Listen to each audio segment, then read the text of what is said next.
I'm Cassandra Reynolds, 28 years old, and my sister Stephanie, and I never had the relationship sisters should have.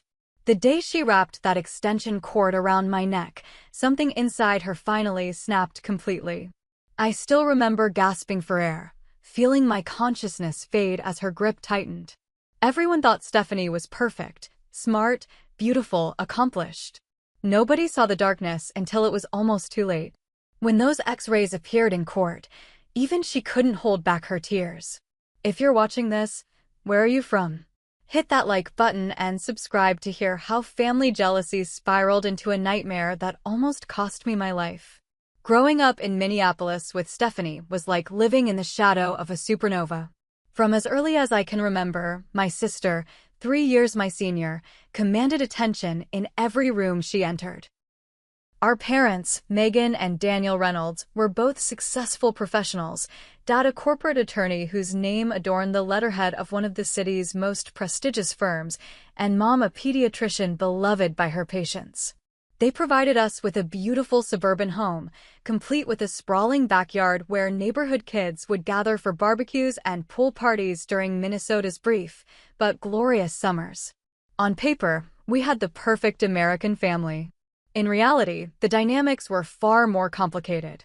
Stephanie was the quintessential golden child, blessed with natural beauty, athletic prowess, and a mind that seemed to absorb information effortlessly.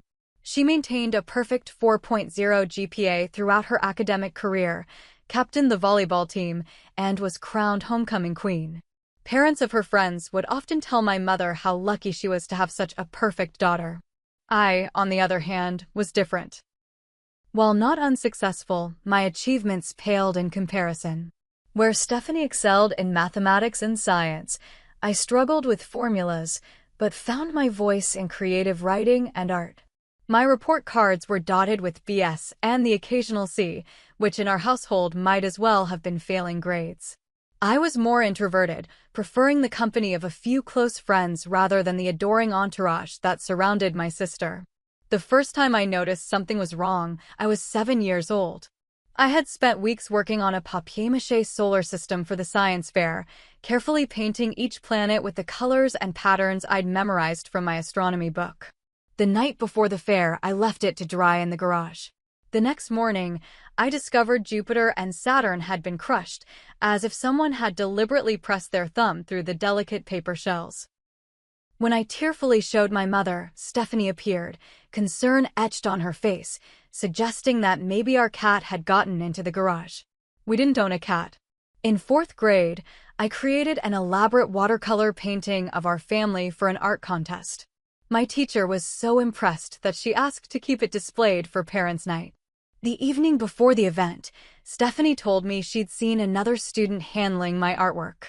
When we arrived at school, the painting had water spilled across it, rendering it unrecognizable.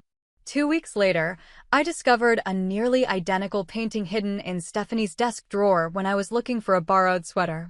When I confronted her, she convinced our parents I was lying out of jealousy.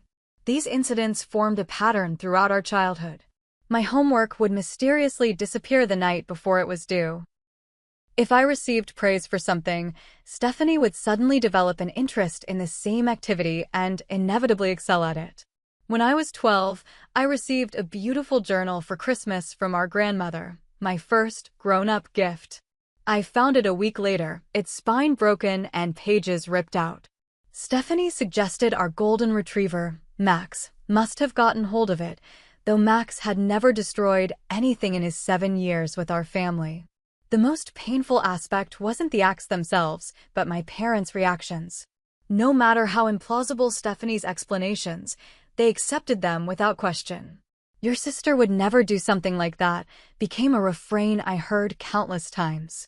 When I tried to defend myself, my mother would sigh and say, "Cassie, you need to stop blaming others for accidents." My father, when present for these conversations, would add, "Stephanie has always been responsible. Try to learn from her example." Family dinners became exercises in endurance.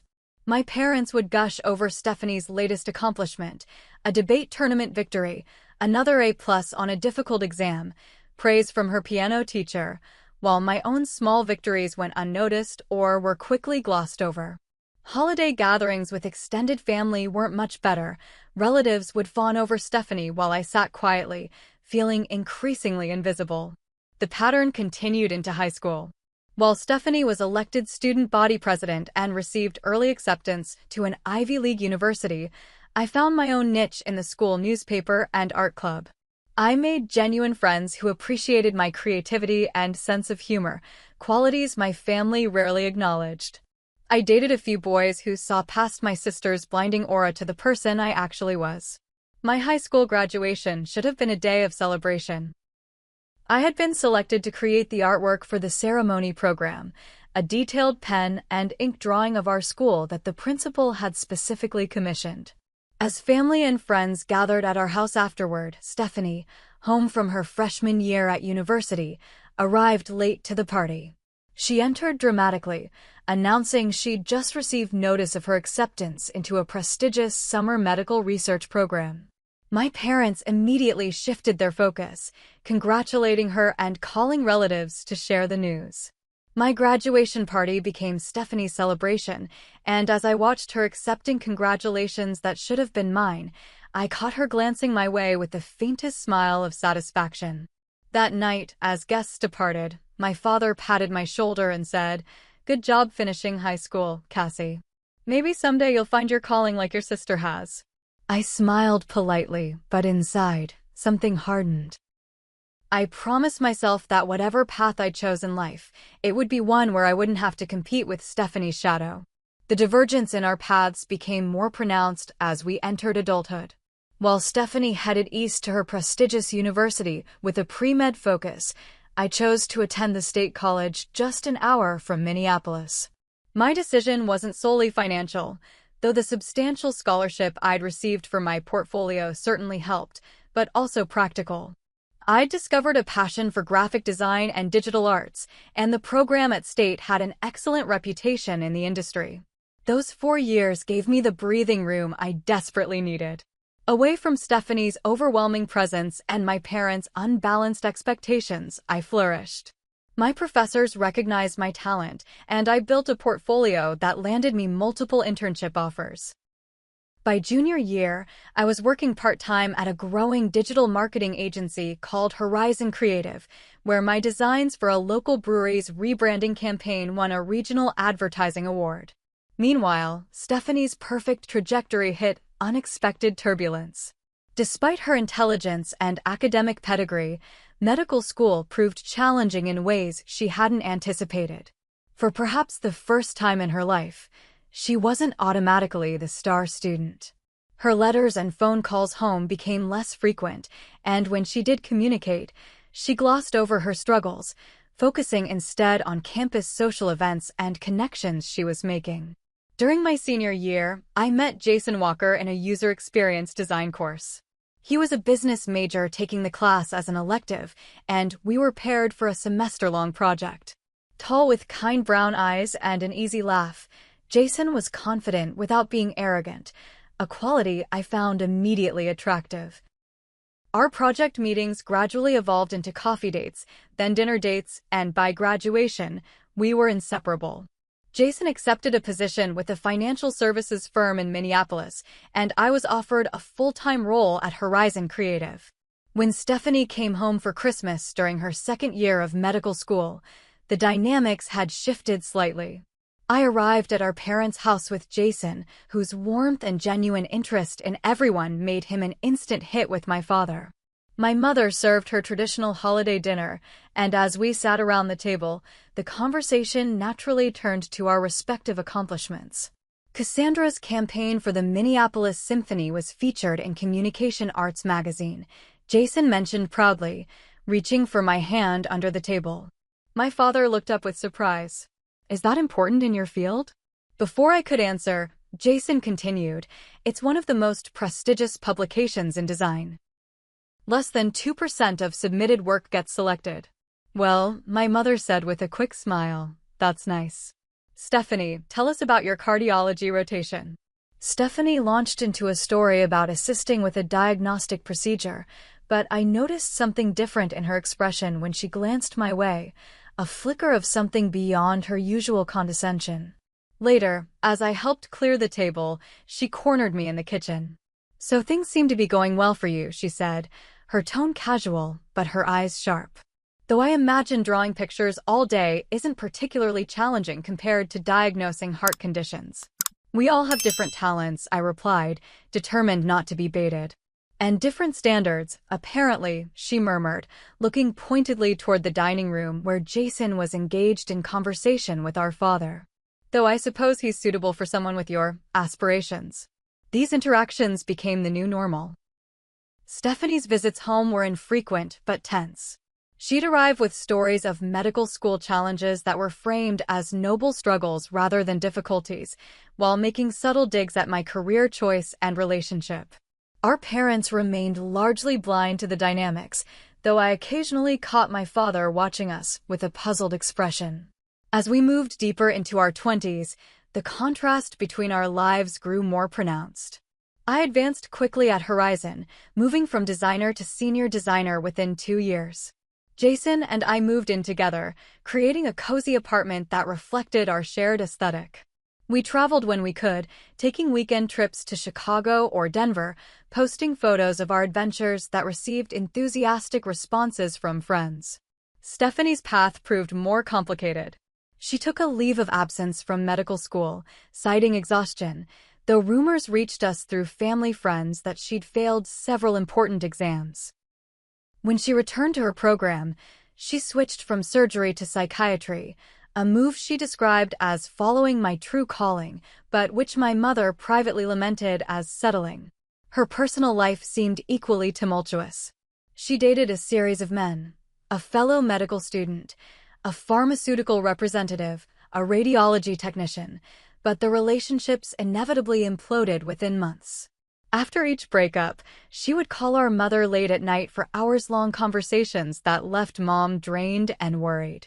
When I was 26, Horizon's creative director left for a position in New York, and to everyone's surprise, including my own, I was tapped to fill the role.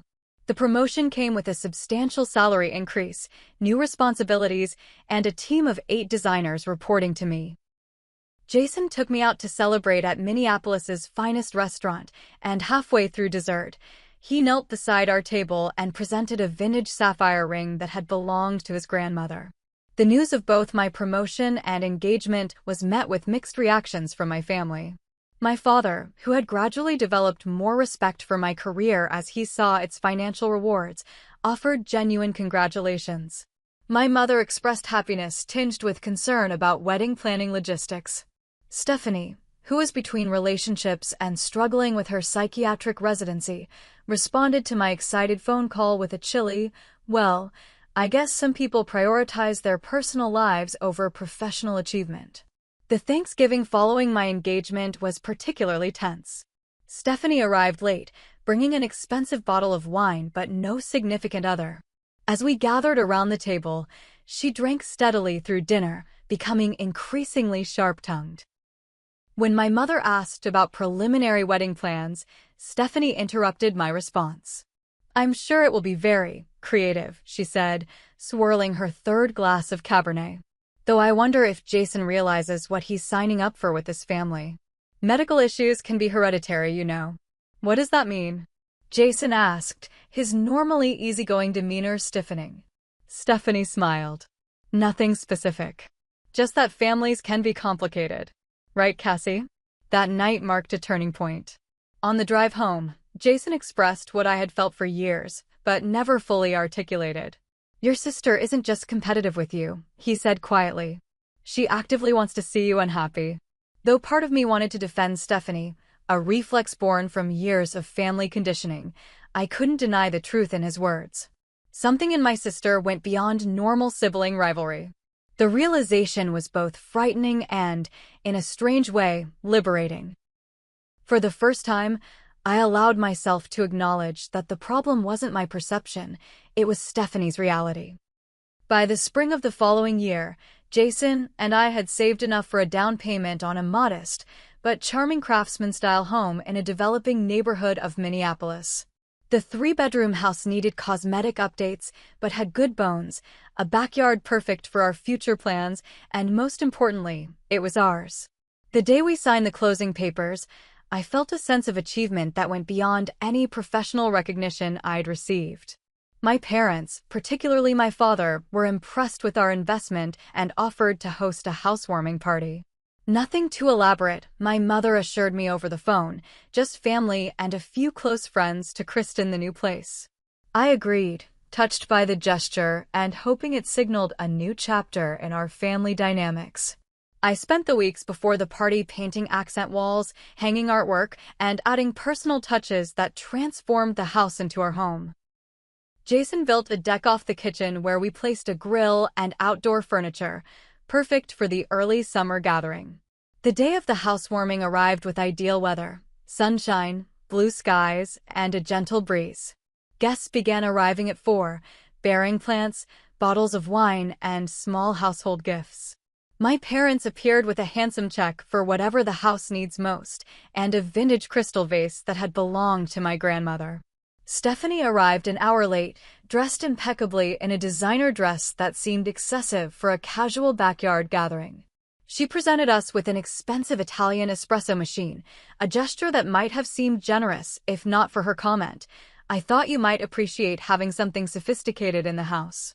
She then proceeded to dominate conversations, name-dropping colleagues and mentioning research papers she was contributing to. What struck me most, however, was how often her gaze followed me around the party. Whenever I received a compliment or shared a laugh with guests, her expression would tighten almost imperceptibly. She stationed herself near the bar we had set up, refilling her wine glass frequently as the afternoon progressed into evening.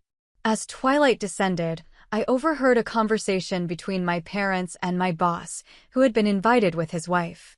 They were standing near the hydrangea bushes at the edge of the yard, partially obscured but within earshot.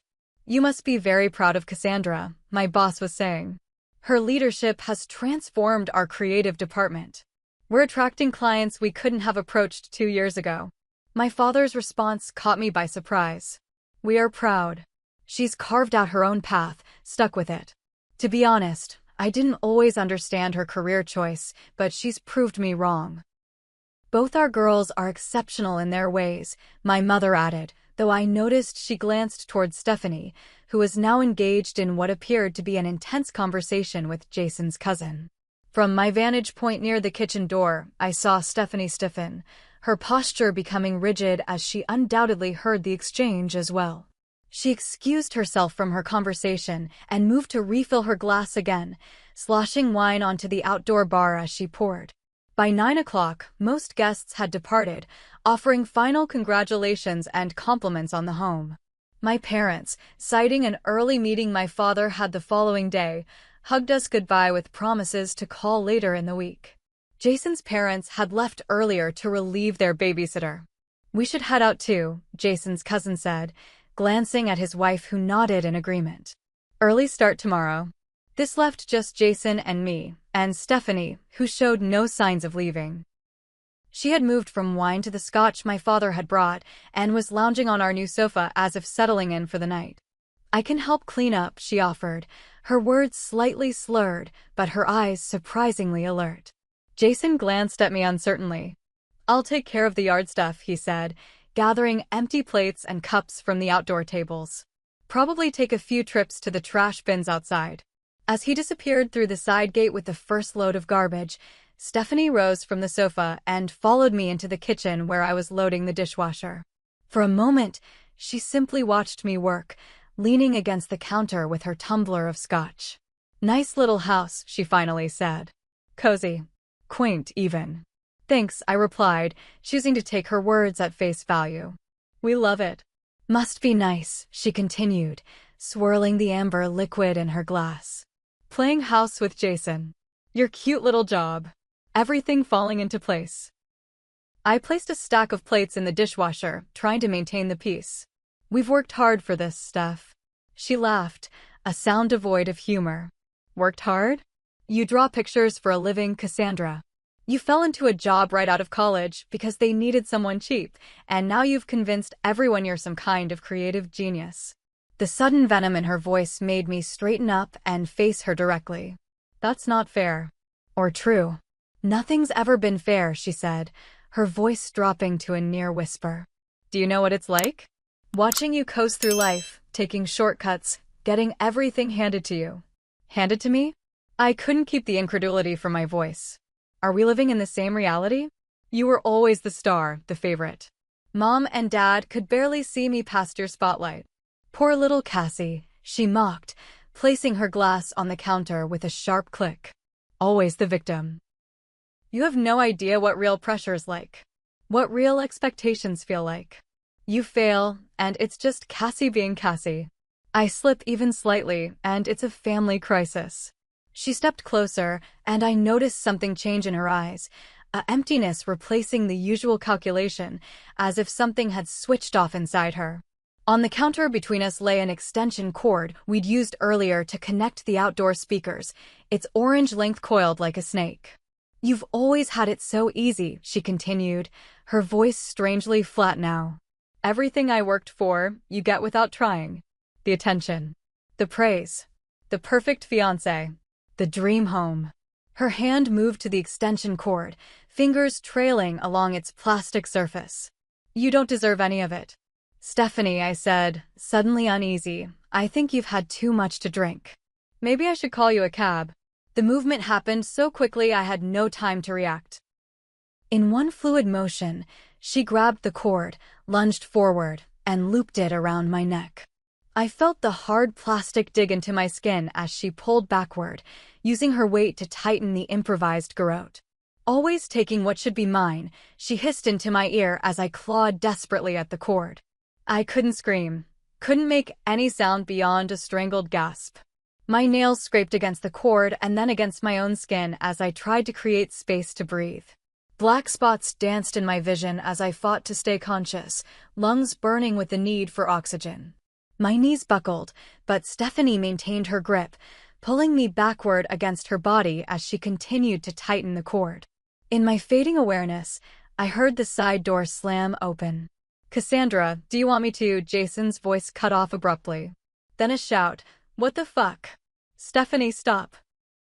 The pressure around my neck increased for one more terrible moment, Stephanie's final defiance, before Jason's hands were there, prying her away, unwinding the cord from my throat. I collapsed to the kitchen floor, gulping air in painful, ragged breaths. Through watery eyes, I saw Stephanie backed against the refrigerator, her expression cycling rapidly between rage, confusion, and something like fear. Then, as Jason knelt beside me asking if I could breathe, if I could speak, Stephanie's face settled into a mask of wounded innocence. She attacked me first, she said, her voice suddenly small and shaking. I was just defending myself. You didn't see what happened before you came in. As consciousness fully returned, along with the searing pain in my throat, I realized with perfect clarity that my sister had just tried to kill me. The fluorescent hospital lights were the first thing I registered when I opened my eyes. A steady beeping sound came from somewhere to my right, and my throat felt as though I'd swallowed broken glass. When I tried to turn my head, a sharp pain shot down my neck and into my shoulder. Don't try to move, Jason's voice was soft but strained. I found his face, noted the dark circles under his eyes, the stubble on his usually clean-shaven face. He leaned forward in the uncomfortable-looking chair he'd pulled up to my bedside. You're in the hospital. You're safe now. Safe. The word triggered a cascade of memories. Stephanie's face contorted with rage, the extension cord tightening around my neck, the desperate fight for air. I tried to speak, but produced only a painful croak. Don't try to talk yet. Jason reached for a plastic cup of water with a straw.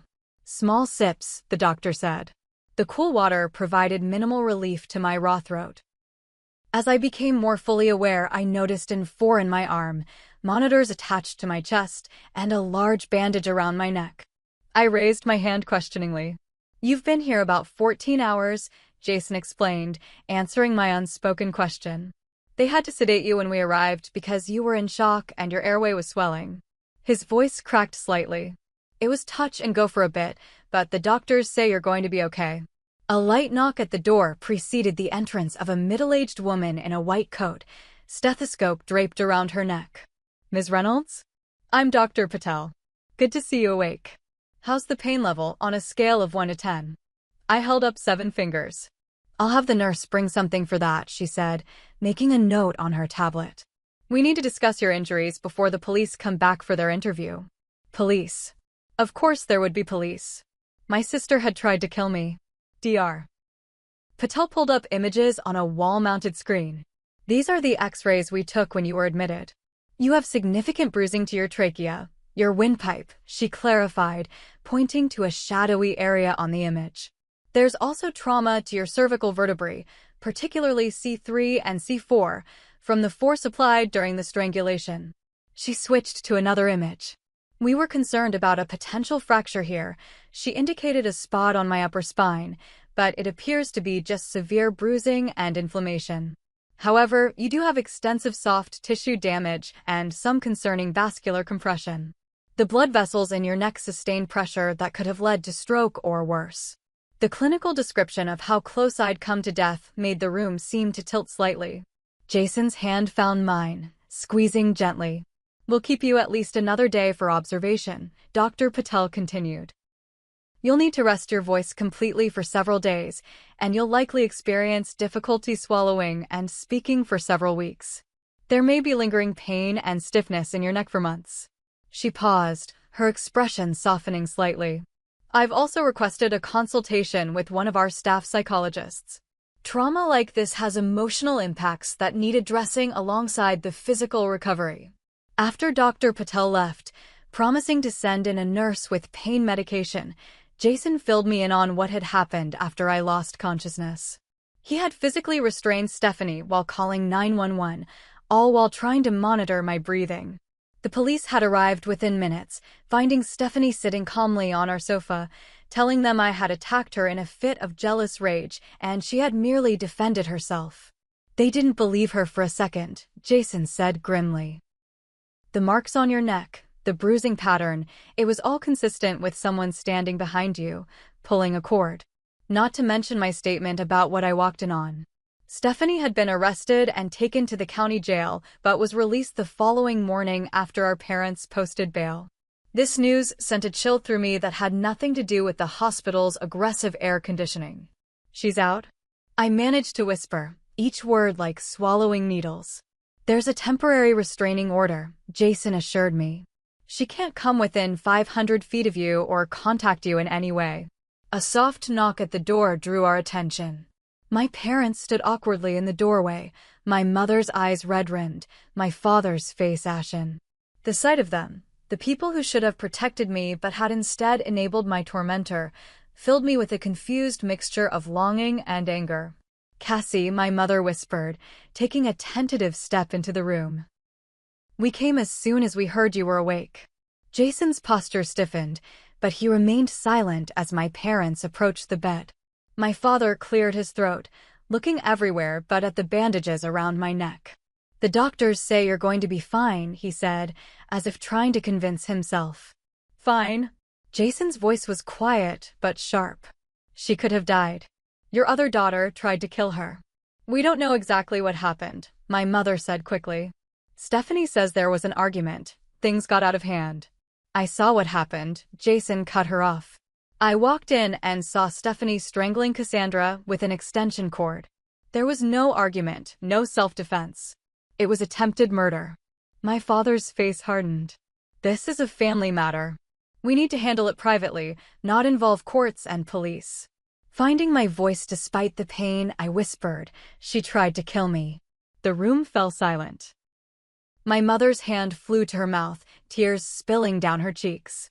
My father looked at me directly for the first time, seeing the bruises that extended beyond the bandages, the raw abrasions where I had clawed at my own skin trying to loosen the cord. Stephanie needs help, my mother finally said. She's been under terrible pressure. The medical board review, the issues with her residency program. She hasn't been herself. She's always been herself, I countered, each word a painful effort. You just never wanted to see it. Before my parents could respond, Two police officers appeared at the door, introducing themselves as Detectives Morgan and Russo. They asked to speak with me alone, and after a moment of hesitation, my parents and Jason stepped out into the hallway. The interview was exhausting but necessary. I whispered my way through a detailed account of what had happened, from the party to the moment Stephanie had attacked me.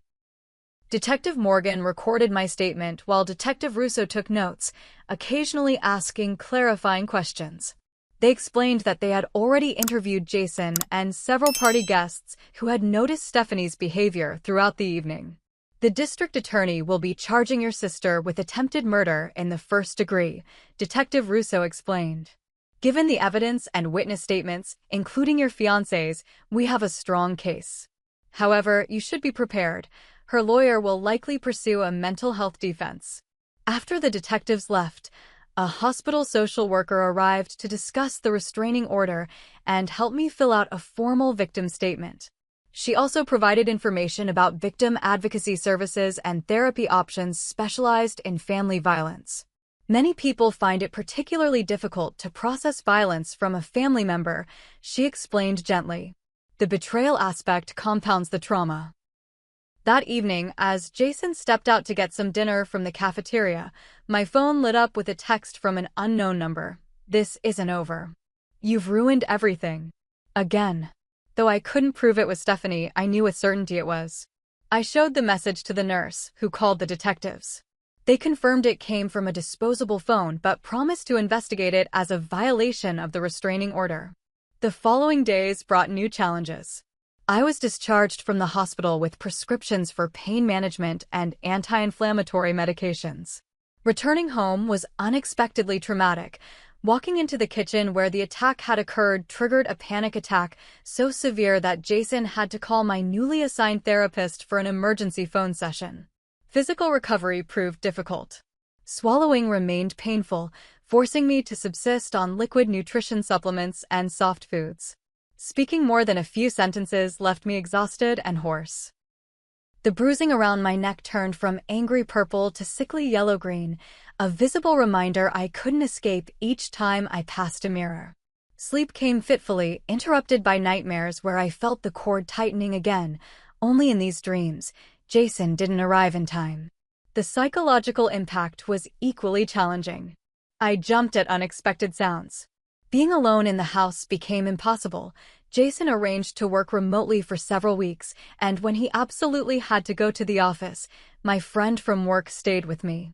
The therapist diagnosed acute stress disorder, warning it could develop into PTSD without proper treatment.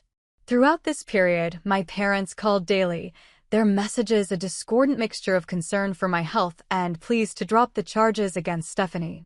She's seeing a psychiatrist now, my mother reported, as if this solved everything. He thinks she may have had a psychotic break. She doesn't even remember everything that happened. Your sister's career will be ruined if this goes to trial, my father argued during one painful phone conversation. The family name will be dragged through the mud. There must be another way to handle this. Their pressure added another layer of stress to my already fragile state. After particularly difficult calls, I would find myself shaking, unable to focus for hours afterward. 2 weeks after the attack, I made the difficult decision to limit contact with my parents until after the legal proceedings concluded. This decision coincided with a disturbing discovery. While picking up a prescription refill, I encountered my mother's longtime friend at the pharmacy, a nurse who had known our family for years. After expressing shock at my appearance, the bruises still visible despite my attempted concealment with a scarf, she mentioned something that sent a chill through me. I always worried about Stephanie's intensity, she said hesitantly. Even back when she was diagnosed, I told your mother she needed consistent treatment, not just medication. Diagnosed? I repeated, confused. With what? The woman's expression changed, realizing she had revealed something I didn't know. I'm sorry, I thought. Well, it was years ago. In high school. Your parents probably didn't want to worry you. Later that day, I called my mother's friend directly, pressing for details. Reluctantly, she explained that Stephanie had been diagnosed with a personality disorder during her junior year of high school, following an incident with a classmate who had been selected for a prestigious science internship instead of her. My parents had kept the diagnosis private, agreeing to medication, but refusing the recommended intensive therapy, concerned about how it might affect Stephanie's college applications. This revelation shattered the last remnants of my familial trust. My parents had known Stephanie was potentially dangerous, yet had done nothing to protect me or ensure she received proper treatment. Instead, they had hidden the diagnosis and continued to enable her increasingly erratic behavior. With this knowledge, I made two decisive moves. First, I formally pressed charges, refusing the plea deal Stephanie's attorney had proposed that would have reduced the charge to aggravated assault. Second, I filed for a permanent restraining order, ensuring that regardless of the criminal case outcome, Stephanie would be legally required to stay away from me. The district attorney, Lauren Mitchell, was supportive of my decision. "The evidence is compelling," she assured me during our meeting in her office. "The premeditation aspect is particularly clear given your sister's pattern of behavior and the nature of the attack." As the preliminary hearing approached, I steeled myself for the reality that I would soon have to face Stephanie in court. The prospect filled me with dread, but also determination. For the first time in my life, I would not allow myself to be victimized by my sister or by the family dynamics that had protected her at my expense. The county courthouse was an imposing limestone structure in downtown Minneapolis, its grand steps leading to heavy wooden doors that seemed designed to intimidate. I paused at the entrance, my hand instinctively rising to adjust the silk scarf covering the still visible bruises on my neck. 8 weeks had passed since the attack, yet the physical evidence remained, a fact the prosecutor had noted would work in our favor during the proceedings. "Ready?" Jason squeezed my hand, his steady presence the foundation I'd leaned on throughout this ordeal. I nodded, not trusting my voice. Though much improved, my speech still sometimes faltered when I was stressed, a lingering effect of the trauma to my vocal cords. Inside, we met Lauren Mitchell, the assistant district attorney handling my case. In her early 40s with prematurely silver hair and sharp green eyes, she exuded competence and calm determination. "The arraignment is fairly straightforward," she explained as we sat in a small conference room. "The judge will read the charges, your sister will enter her plea, and bail conditions will be reviewed. You won't need to speak today." When we entered the courtroom, my eyes immediately found Stephanie sitting at the defense table. She was dressed conservatively in a navy blue suit, her hair pulled back in a modest ponytail, looking every bit the promising young doctor rather than someone charged with attempted murder. Beside her sat her attorney, Harrison Wells, a prominent defense lawyer whose services I knew our parents must be paying for. My parents were seated directly behind Stephanie, my mother's hand resting protectively on her shoulder. Neither looked in my direction as Jason and I took seats behind the prosecutor's table. The message was clear, they had chosen their side. Judge Williams, a stern-faced woman with reading glasses perched on the end of her nose, called the court to order. Case number 47285, State of Minnesota versus Stephanie Reynolds. Charges: attempted murder in the first degree. What followed was a blur of legal formalities. Stephanie pleaded not guilty, her voice soft but clear. Her attorney immediately launched into a request for reduced bail and the removal of certain restrictions, arguing that my sister was a respected medical professional with community ties who posed no flight risk or danger. Lauren countered forcefully, "Your Honor, the defendant violated the temporary restraining order within 24 hours of her initial release by contacting the victim via text message from an untraceable phone. This demonstrates both a disregard for court orders and an ongoing threat to the victim." Judge Williams denied the defense's requests, maintaining the existing bail conditions and reinforcing the restraining order terms. As the proceedings concluded, I risked a glance at Stephanie. She was staring directly at me, her expression a disquieting mixture of hurt and hatred that sent a chill down my spine. In the weeks that followed, I met regularly with Lauren to prepare for the preliminary hearing. She was candid about the challenges we faced. "Your sister has no prior criminal record. She's educated, respected in her field. Her attorney will paint you as the jealous sibling who finally pushed her to a breaking point. But Jason saw what happened, I protested. There are the hospital records, the photos. All compelling evidence, Lauren agreed. But Harrison Wells is known for creating reasonable doubt where none should exist. We need to be prepared for him to attack your character, your relationship history with your sister, even your mental health. She wasn't wrong. As discovery proceeded, we learned that Stephanie had provided her attorney with a lifetime of carefully curated grievances against me, childhood incidents reframed to cast me as manipulative and attention-seeking, emails and texts taken out of context, even statements from family friends who recalled my supposed jealousy of my accomplished sister. Most disturbingly, Wells filed a motion to include my therapy records, arguing that I had a history of anxiety and depression that colored my perception of events. Lauren successfully fought this invasion of privacy, but the attempt itself was a painful reminder of how far Stephanie was willing to go. The most shocking development came during a routine evidence review. Lauren called me to her office on a rainy Tuesday afternoon, her expression grimmer than usual. The police executed a search warrant on your sister's apartment and electronic devices, she explained, sliding a folder across her desk. They found these. Inside were printouts of internet searches from Stephanie's laptop, dating back nearly 3 weeks before the attack. How to strangle someone efficiently. Can you kill someone with a cord? How long does it take to die from strangulation? How to make murder look like self-defense. My hand trembled as I closed the folder. She planned it, I whispered. All along, she planned it. Lauren nodded soberly. This transforms our case. These searches demolish any claim of temporary insanity or heat-of-the-moment action. She researched methods, anticipated defenses, and then deliberately created a situation where she could get you alone. The evidence of premeditation led to a significant turning point in the case. Stephanie's attorney approached Lauren with a plea offer.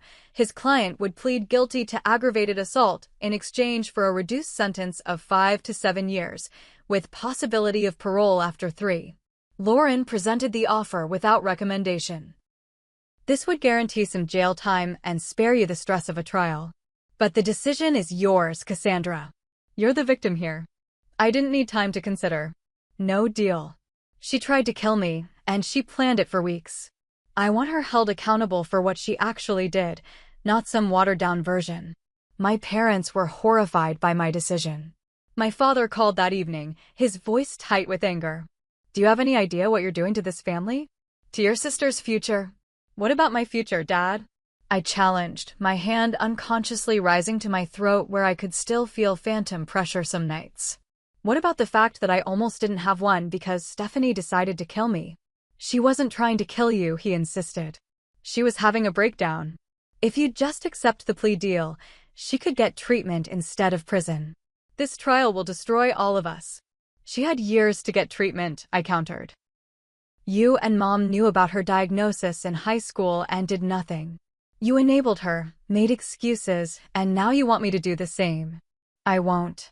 The conversation ended with my father's warning that I might not recognize the consequences of my choices until it was too late.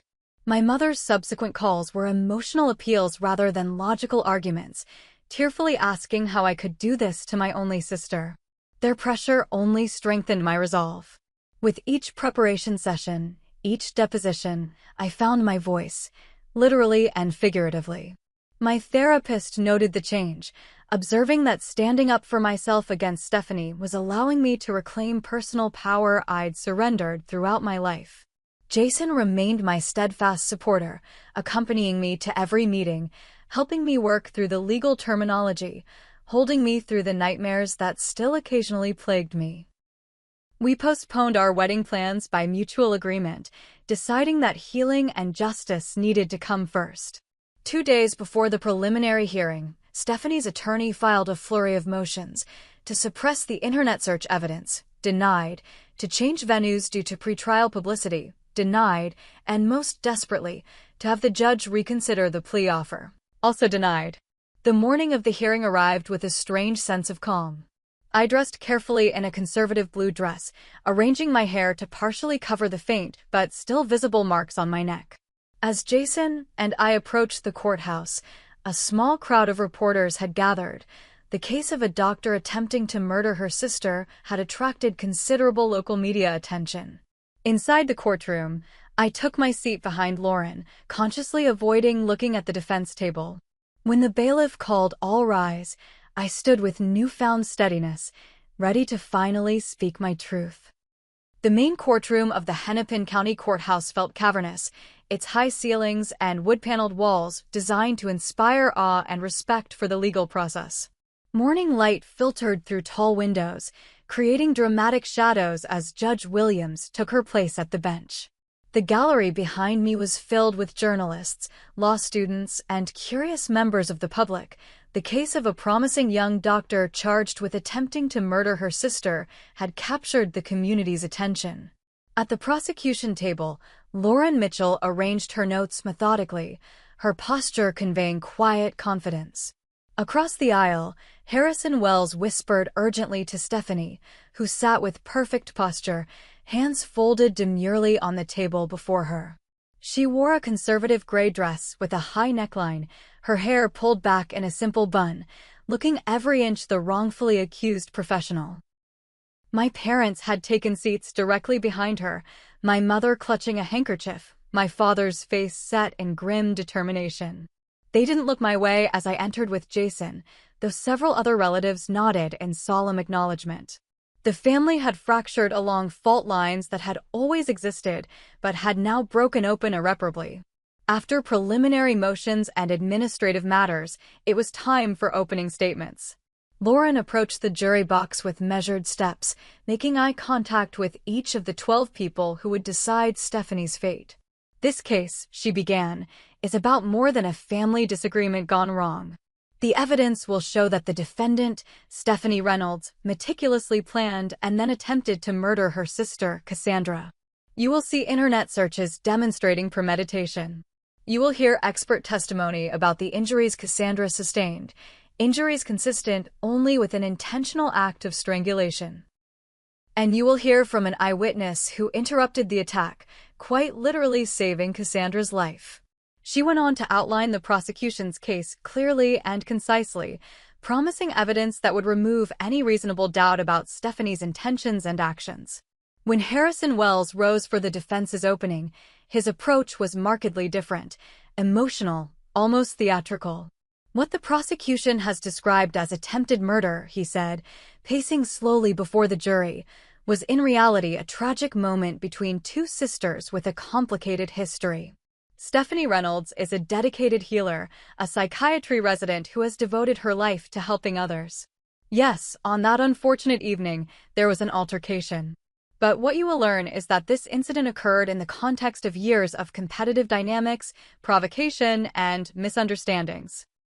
He painted a picture of Stephanie as the real victim, overworked, under tremendous professional pressure, and allegedly goaded into a momentary loss of control by years of supposed slights and provocations from me. His narrative was so skillfully constructed that I found myself momentarily questioning my own memories before the physical pain in my still-healing throat anchored me back to reality. The trial proceeded with the prosecution's case.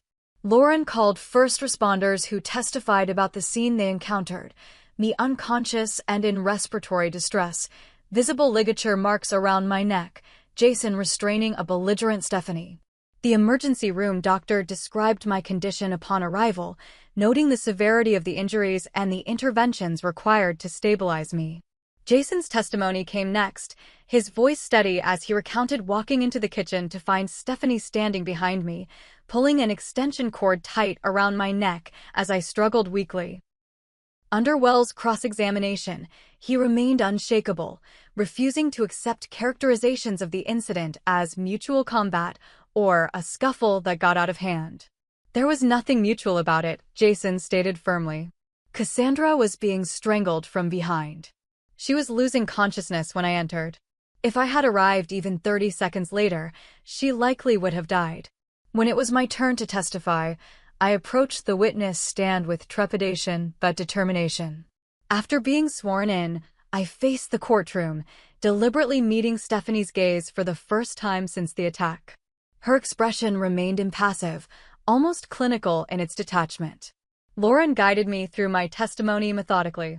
I described our childhood dynamics, the pattern of Stephanie's behavior over the years, and the events of the housewarming party in detail. When I reached the moment of the attack, my voice faltered despite weeks of preparation. She said I didn't deserve any of it, my home, my career, my fiancé, I recalled. Then she grabbed the extension cord from the counter. I didn't realize what was happening until I felt it around my neck. She pulled it tight, yanking backward. I couldn't breathe, couldn't call for help. I tried to get my fingers under the cord, but she just pulled harder. What did you hear her say as this was happening? Lauren asked. She said, always taking what should be mine, I answered, the words sending a fresh chill through me even months later. Wells' cross-examination was as brutal as Lauren had warned it would be. He questioned my perception of childhood events, suggested I had always been jealous of Stephanie's achievements, and implied that I had somehow provoked the attack through years of passive-aggressive competition. Isn't it true, he asked with feigned sympathy, that you've always resented your sister's success? That you've constructed a narrative of victimhood to compensate for your own insecurities? No, I replied firmly. I wanted a normal, healthy relationship with my sister. What I resented wasn't her success, it was her need to diminish me to feel successful herself. The cross-examination continued for hours, Wells attempting to create inconsistencies in my testimony, to paint me as unreliable and vindictive. Through it all, I held on to the truth of what had happened, refusing to be gaslight in yet another arena of my life. The turning point in the trial came on the fourth day, when Lauren called Dr. Raymond Chin, a forensic radiologist specializing in strangulation injuries. After establishing his credentials, including over 20 years of experience and dozens of peer-reviewed publications, Dr. Chin was shown the X-rays and CT scans taken during my hospital stay. These images tell a very specific story, Dr. Chin explained, using a laser pointer to indicate areas on the enlarged X-rays displayed on screens visible to the jury. The pattern of trauma to the trachea and cervical vertebrae is consistent with what we call a ligature strangulation from behind with sustained force. He went on to explain in precise, clinical detail how the angles of compression and resulting injuries could only have occurred if someone standing behind me had pulled a cord-like object with significant force for an extended period. Could these injuries have resulted from a brief altercation or a momentary loss of control? Lauren asked. Absolutely not, Dr. Chin replied definitively. The depth of tissue damage and the particular pattern of vascular compression we see here requires sustained application of force for at least 60 to 90 seconds. This was not a momentary action. As Dr. Chen's testimony continued, detailing the mechanisms of strangulation and explaining how my injuries demonstrated clear intent, I noticed a change in the courtroom atmosphere. Jurors who had seemed impassive during earlier testimony now leaned forward, some taking detailed notes. Several glanced at Stephanie with newly appraising eyes. Lauren displayed a particularly disturbing image, a three-dimensional reconstruction of my cervical vertebrae showing the compression pattern. And this damage here, she asked, indicating a particularly dark area. What does this represent? That's an area where the force was so significant it nearly fractured the vertebrae, Dr. Chin explained. In my professional opinion, this degree of force exceeds what would be necessary to render someone unconscious. It approaches the level of force needed to cause death. For the first time since the trial began, I saw Stephanie's composure crack. As the X-ray images remained displayed on the screen, her face paled visibly, and she whispered something urgently to her attorney. Wells' cross-examination of Dr. Chin was notably brief and ineffective. He attempted to suggest alternative explanations for the injury patterns, but each time, Dr. Chin calmly refuted his hypotheticals with scientific precision. The prosecution's case continued with digital forensic experts presenting the damning internet searches found on Stephanie's devices. The jury saw screenshots of her queries about strangulation methods, timestamps showing the searches began weeks before the attack, and browser history revealing she had viewed multiple articles about how to make murder appear as self-defense. When the prosecution rested its case, The defense began by calling character witnesses, colleagues from Stephanie's residency program, former professors, even our childhood piano teacher, all testifying to her dedication, intelligence, and apparent gentleness. None, however, could speak to the private dynamic between us or explain away the physical evidence and internet searches. My parents testified reluctantly, called by the defense. They walked a careful line, expressing shock at what had happened while attempting to paint our childhood as normal and loving. Under cross-examination, however, my mother was forced to acknowledge that Stephanie had been diagnosed with a personality disorder in high school and that they had opted for minimal treatment to avoid disrupting her college applications. "We thought she had outgrown those issues," my mother said tearfully. "She seemed so successful, so in control." In a surprising move, Stephanie herself took the stand, against her attorney's visible reluctance. Dressed in a simple blue blouse, her hair loose around her shoulders, she presented herself as contrite and confused. "I never meant to hurt Cassandra," she testified, her voice breaking appropriately. "We had an argument. She said things, hurtful things about my failures in medical school, about how I would never measure up to her success. I just snapped. I don't even remember picking up the cord. It was like watching someone else use my hands." Wells led her through a carefully constructed narrative of temporary insanity, of pressure and stress culminating in a momentary break from reality. It might have been convincing if not for what happened during Lauren's cross-examination. "Dr. Reynolds," Lauren began, using Stephanie's professional title with subtle irony, "you've testified that you snapped in a moment of emotional distress. How do you explain the internet searches about strangulation methods found on your laptop, dating back 3 weeks before the incident?" Stephanie's expression flickered briefly before she composed herself. "I was doing research for a paper on suicidal ideation among medical professionals. It's a serious issue in our field. Yet none of these searches appeared in any research document on your computer," Lauren countered. "And many specifically referenced murder, not suicide." As Lauren methodically dismantled Stephanie's narrative, the prosecutor walked to the evidence table and picked up a large envelope. "Your Honor, I'd like to display People's Exhibit 27 again." With the judge's permission, the most damning X-ray image reappeared on the courtroom screens, the three-dimensional reconstruction showing the near fracture of my vertebrae. Lauren approached the witness stand, placing a printed copy directly in front of Stephanie. "Dr. Reynolds, as a medical professional, you understand what this image represents, don't you? The force required to cause this kind of damage." Stephanie stared at the image, her composure crumbling visibly. To everyone's surprise, including apparently her own attorneys, tears began streaming down her face. "I just wanted her to stop," Stephanie whispered, no longer performing, but seemingly speaking from some long-buried place of truth. "She always had everything so easy. Everyone loved her. Even our parents started preferring her. Everything I worked for, she got without trying. I just wanted her to know how it felt to struggle for once." A hush fell over the courtroom. Wells half rose from his seat, clearly intending to ask for a recess, but before he could speak, Stephanie continued, her voice gaining strength. "I didn't plan to kill her. I just wanted to hurt her, to scare her. But then, when I had the cord around her neck, something changed.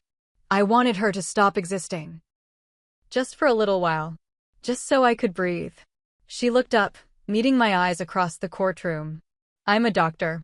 I knew exactly how long it would take, how much pressure to apply. I knew what I was doing."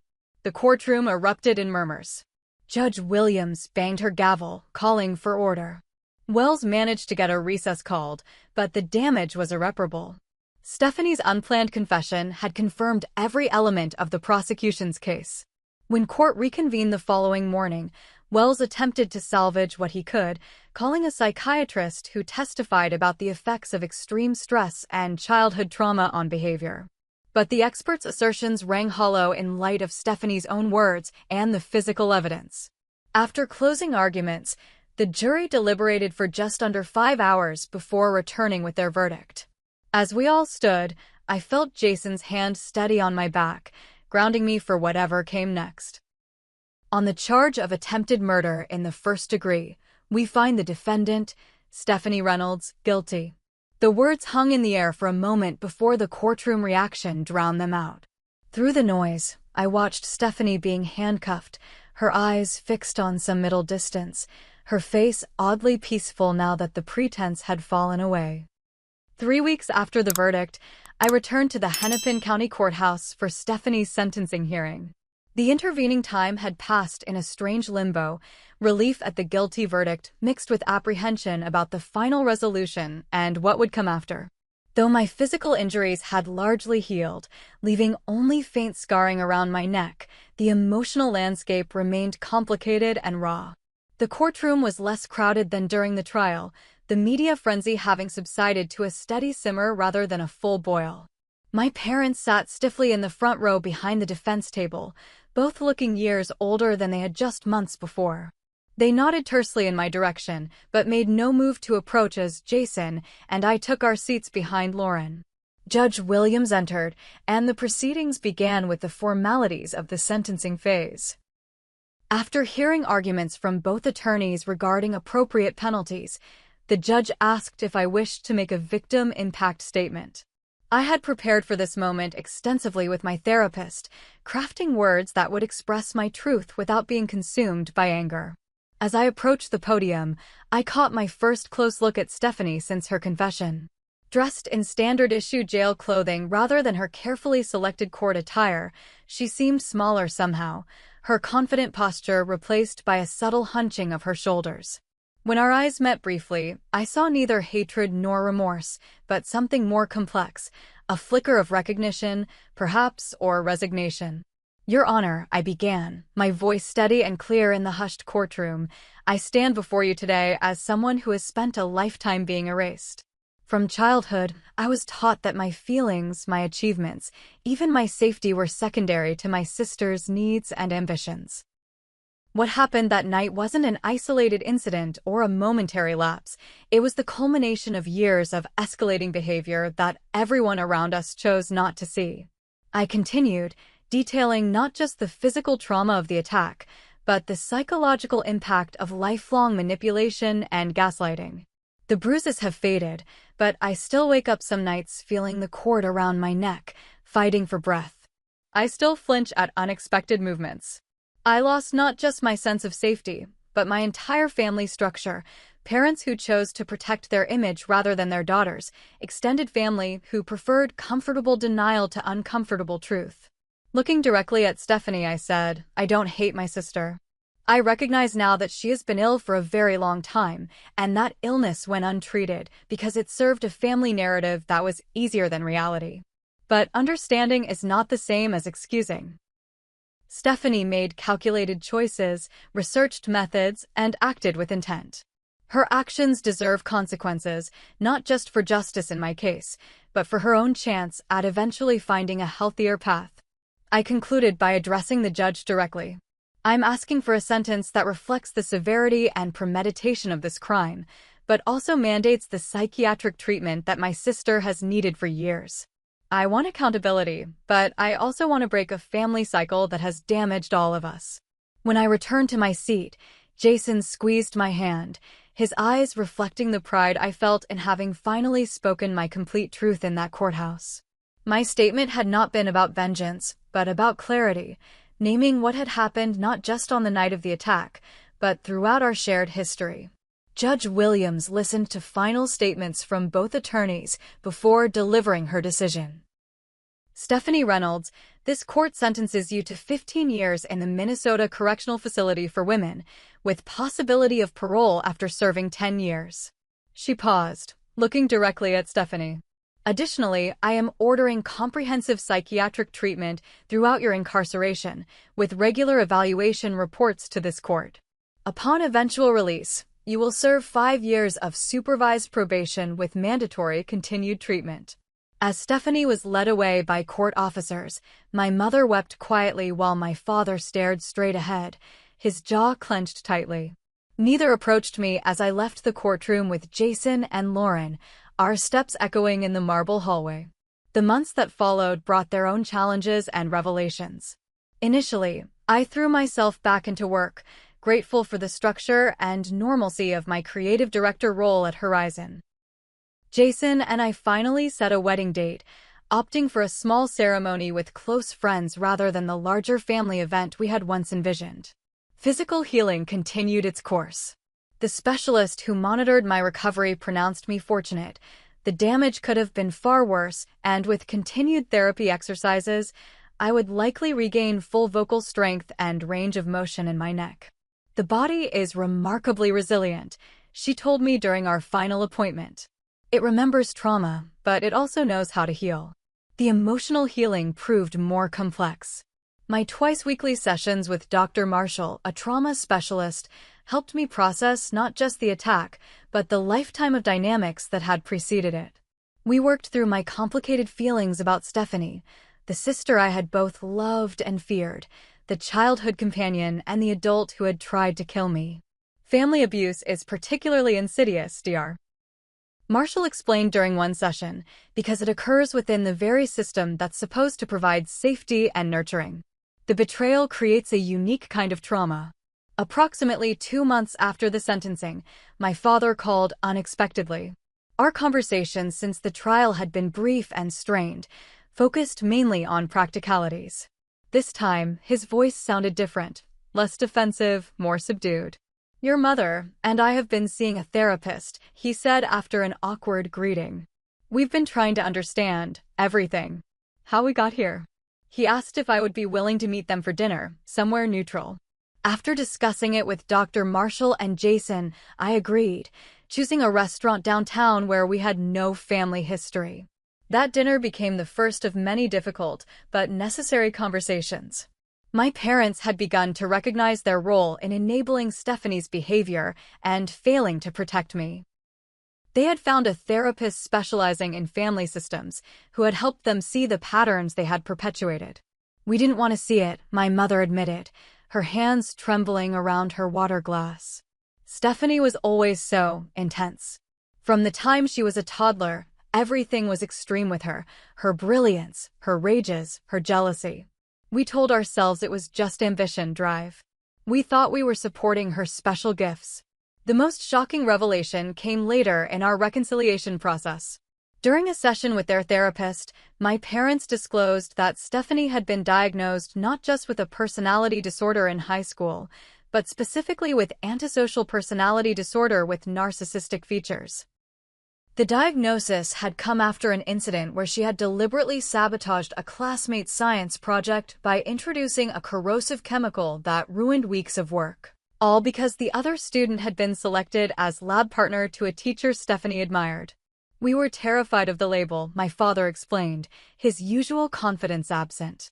"We worried about college admissions, medical school applications." The psychiatrist recommended intensive therapy, possibly even residential treatment, but we chose medication and minimal counseling instead. We convinced ourselves it was enough. Learning that my parents had hidden such a significant diagnosis, one that explained so much of my lived experience, initially reopened wounds I thought were beginning to heal. But over time, their willingness to acknowledge their mistakes and work toward genuine change allowed for a new, more honest relationship to develop between us. 6 months after the sentencing, Jason and I were married in a garden ceremony attended by close friends and a small number of family members. My father, in a moment of unexpected emotion, apologized again just before walking me down the aisle. "I failed you," he said simply. "I'm trying to do better now." Our honeymoon in Costa Rica provided a much-needed respite from the emotional intensity of the past year. Upon our return, I made a decision that surprised even me. I wanted to visit Stephanie in prison. Dr. Marshall helped me prepare for the visit, ensuring I had clear boundaries and realistic expectations. "This isn't about forgiveness or reconciliation," she cautioned. "It's about closure and your own healing process. Whatever happens, remember that you're doing this for yourself, not for Stephanie." The Women's Correctional Facility was a stark, utilitarian complex of beige buildings surrounded by chain-link fence. After being processed through security, I was escorted to a visitation room where Stephanie waited, seated at a metal table. Her hair was pulled back in a simple ponytail, her face devoid of makeup. She looked simultaneously younger and older than her 31 years. Our conversation was awkward at first, filled with the strange formality of two people who shared a lifetime of history but had become strangers. Gradually, however, Stephanie began to speak about her treatment program. "I'm on the right medication now," she said, her voice lacking its former sharp edges. "I have group therapy 3 times a week, individual sessions twice. It's the first time anyone has actually addressed the real issues instead of just trying to help me function." She didn't offer a direct apology, but near the end of our allotted time, she said something that resonated more deeply than any "I'm sorry" could have. "I always thought you had what should have been mine," she admitted, her gaze fixed on the table between us. "I couldn't see that we were both trying to survive the same broken system. I don't expect you to forgive me. I don't know if I'd forgive me. But I am trying to understand why I became what I became." I left the prison with conflicted emotions, but also a strange sense of peace. Stephanie was finally getting the treatment she had needed for decades. Our relationship would never be what siblings should have, but the toxic bond had been severed, allowing us both to begin healing in our separate ways. In the year that followed, I channeled my experience into creating an online support community for siblings of people with untreated personality disorders.